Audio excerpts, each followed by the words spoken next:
And do you think we've, as a profession, we've changed and there's more focus on psychology and behaviour in terms of what we do than a few years ago? Yeah, certainly. I don't think that years ago it was literally you were a salesman who sold products and hoped that the person would agree to buy it through whatever lines you fed them, to be honest. And now that we're away from being a product orientated industry, or certainly most firms are, one would hope, it is more about actually thinking about, and not think about it, but actually through building a rapport with clients and understanding them, what floats their boat, what their goals are, and also even to a point of trying to refine on how they would best understand what you're trying to tell them. Those sort of things, and a lot of our time is also spent trying to help clients not make mistakes, not make knee-jerk reactions to an election or a Brexit vote or a downturn in the market. Just holding their hand and making sure that they don't panic. It was quite funny because the day after the Brexit vote, I panicked. Right, I tell my clients not to panic. I panicked, and I didn't panic in any sort of major way. But I sent out an email panicking, telling my clients not to panic. and nobody got in touch. And actually, it was a real good validation of what we do, because we didn't know what was going to happen after that vote, and markets have interestingly changed and have gone up, and that's fine, and we might change in the future, we just don't know. But the fact that we had clients who understood not to make those knee-jerk reactions was a validation of the sort of education we give them in terms of managing their money. It's that lifetime's work, isn't it? Where, like you say, I think it's human nature. When Brexit or Donald Trump, into power, you immediately think that the market's going to react in a certain way, but you can't ever predict that. So,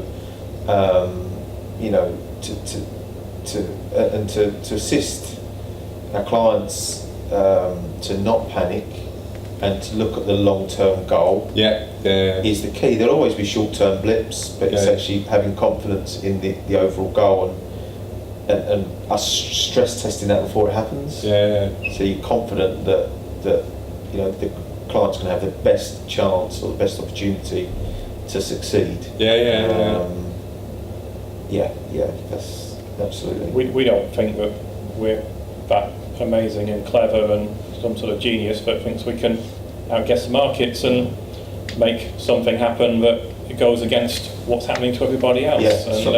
And as long as we've done the right risk profiling and had the right conversation with our clients about their capacity for loss and the amount of time that their savings goal or investment goal is, then it shouldn't really matter what happens on a day-to-day, week-to-week, month-to-month basis. And as long as everyone understands that and they know that we're not trying to go in and buy and sell things as a knee-jerk, it's not what we do. I mean, it's interesting because you talk about that sort of stuff, and I think a lot of what we do as professionals is just filter that noise, right? Because there's so much out there of people saying, this is the right way to go, this is the right way to go.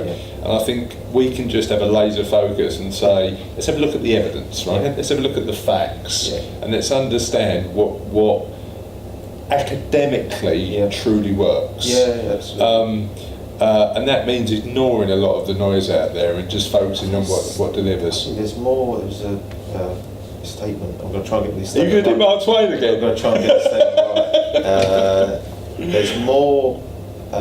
We get more information today in one day than a person would have. We get more information in one edition of the New York Times. Of one day than a person in the 1800s would have of their lifetime. Gotcha.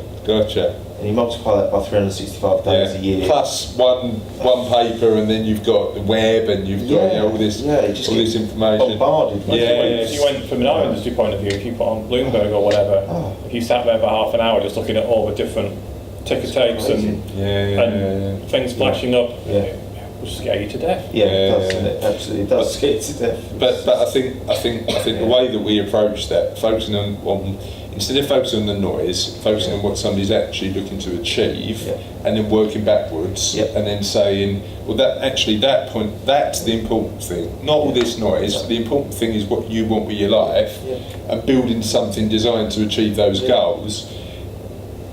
Is sensible, but it's so easy to get caught in that. Oh, it is. Like I say, come back to that behavioural coaching. You know, it is. It's someone's lifestyle is driving everything. You know, because we can all sell up today and go and live on an island somewhere, and your money will go 100 times further than what it would do living in London or the UK. So you have to then try and make it work for whatever the client wants. You know, or what their needs are, and what they're trying to achieve. You know, so that behavioural coaching comes into play a lot, because you're working with a person, you've got to understand that person.